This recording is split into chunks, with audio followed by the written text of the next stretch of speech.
vasi dentro il recinto dell'allevatore. Da quel giorno i cavalli veneti vennero marchiati col segno del lupo. Il cavallo è sicuramente l'emblema, il sinonimo di Veneti, ma ci sono altri animali sacri ai Veneti meno conosciuti.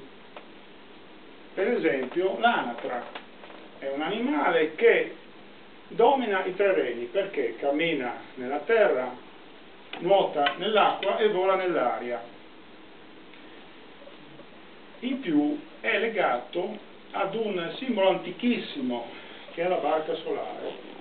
Questa barca trainata da due uccelli marini che traina il sole al vento.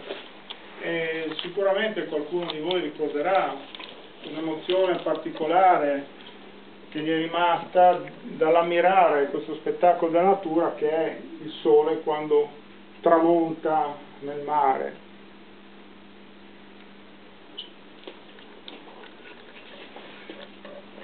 E c'è anche una dea della scrittura. Qui vedete un'interpretazione artistica di una mia amica argentina delle rune venetiche. Le sacerdotesse di Reizia usavano le rune a scopi magici, ma anche insegnavano la scrittura alla popolazione.